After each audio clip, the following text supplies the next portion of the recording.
I want for you to beat it and wipe the tears from my eyes. I want no love. Okay, here we are again with the story of where I got my name from. Basically, I was raised in Thomasville, Georgia. My name is not common whatsoever. I mean, Taya, there are other people are named Taya, but either when someone says Taya, either you know who Taya is or you don't know who Taya is, because that's how uncommon my name is. So when I was growing up, people would ask me where I got my name from, and I would tell them, my dad named me after this little girl with a rare blood disease who did not make it. She was not expected to live past 5 years old. I'm going to put her disease up here somewhere, down here. We'll figure that one out.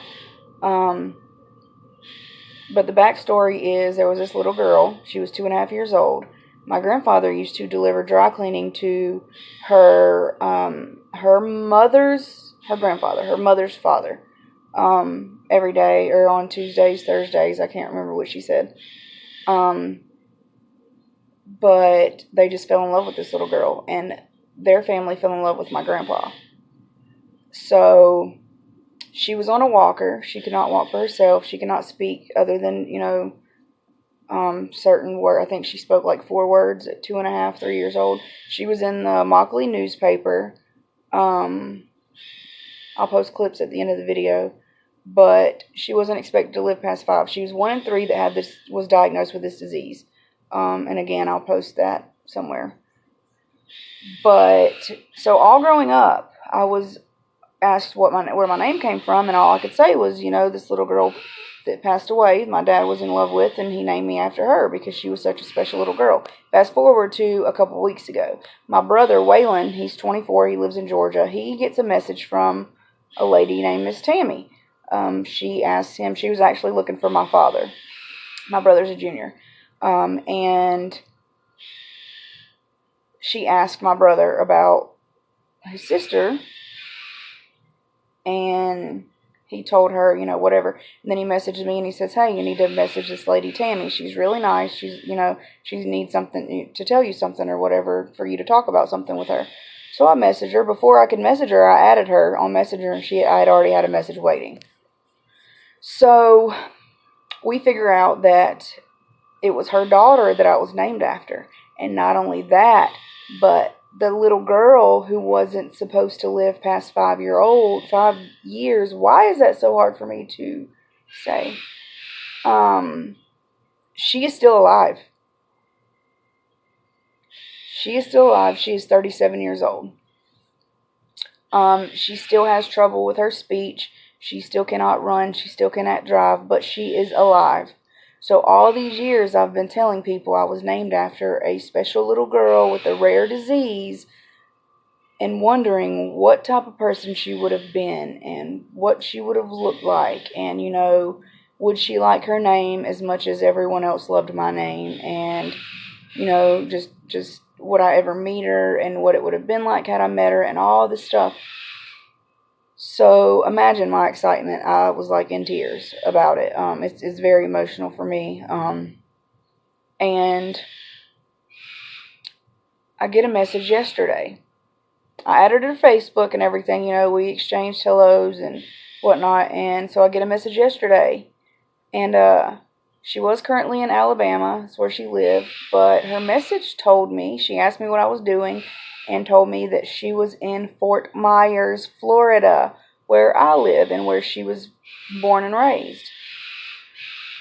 You have no idea how excited I was. So we decided to meet up at 2 o'clock yesterday for lunch. Me, my husband, her mother, and her. So we go to lunch. Very emotional. We go to lunch, and we talk about basically everything. My questions are answered. She shows me newspaper clippings, and not only that, but they made me understand that the image of my grandfather that I've always had was the same image they had, the same person that I knew and loved is the same man. That they just reassured me on everything, basically. But yeah, so she's down here for a little while, and we have had plans to meet up and go to her family's house and her catch the bus, since she can't drive. She likes to do things on her own, so she rides the lead train, and we've just decided to keep in touch and to continue to hang out and get to know each other. So I'm going to post the newspaper clippings from when she was little, and her disease and everything, and pictures that we took yesterday. So I know a lot of you are going to think, this is just this random, boring story about two people that met with the same name, but it's really way deeper than that. And the most painful part about it is that my grandfather, who they loved so much, and who, he loved her so much, he was not here. He passed away when I was young, and my grandmother, who also knew them, passed away last year. So they weren't here to meet her and to be with us when we, met each other yesterday. But I mean, I know that's a touchy thing for me to talk about, but yeah, so here are the pictures and the little newspaper clippings, and I hope you guys enjoyed this story as much as I do. And if you have any other questions, you can comment or message me or whatever. I'm not sure if I'll ever record a video with her. It depends on how she feels about that, but I'm sure I'll upload more pictures eventually. So yeah, I guess that's it. That's my emotional, sappy story of where I got the name Taya. Hope you enjoyed it, and I will see you guys next video. Have a great day. And now I have resurrection power living on the inside, Jesus. You have given us freedom. I'm no longer bound by sin and darkness, living in the light of your goodness. You have given us freedom, resurrection. And now I have resurrection power living on the inside, Jesus. You have given us freedom.